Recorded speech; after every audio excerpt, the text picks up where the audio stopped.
Un cantiere navale e un imprenditore che invece di navigare hanno fatto acqua da tutte le parti. È l'immagine che restituisce l'indagine della Guardia di Finanza di Trieste che ha portato alla luce un buco da oltre 8 milioni di euro e al sequestro di beni e disponibilità per circa mezzo milione.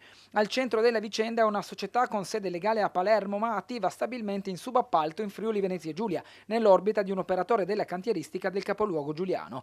Secondo gli investigatori coordinati dalla Procura di Palermo, l'azienda, parte di un gruppo con un giro d'affari superiore a 6 milioni di euro, è stata dichiarata in liquidazione giudiziale a causa di un indebitamento crescente e ormai fuori controllo. Ma il collasso non è stato soltanto il risultato di cattiva gestione. Le indagini hanno documentato un vero e proprio disegno fraudolento orchestrato dall'amministratore socio unico. Per anni sarebbero stati falsificati i bilanci societari con lo scopo di nascondere il dissesto e guadagnare tempo, mentre nel frattempo venivano distratte somme ingenti dalle casse aziendali.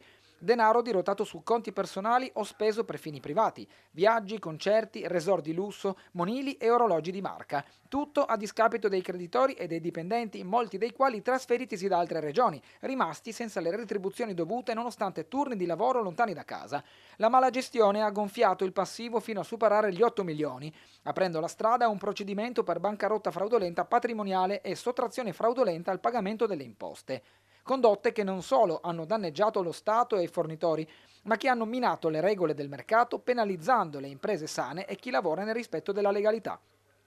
Le perquisizioni condotte a Trieste e Palermo hanno consentito di rintracciare beni aggredibili riconducibili all'imprenditore, sottoposti a sequestro insieme a disponibilità finanziarie per circa 500.000 euro. L'uomo è stato denunciato e la sua posizione è ora all'esame della magistratura, fermo restando il principio di innocenza fino a eventuale sentenza definitiva.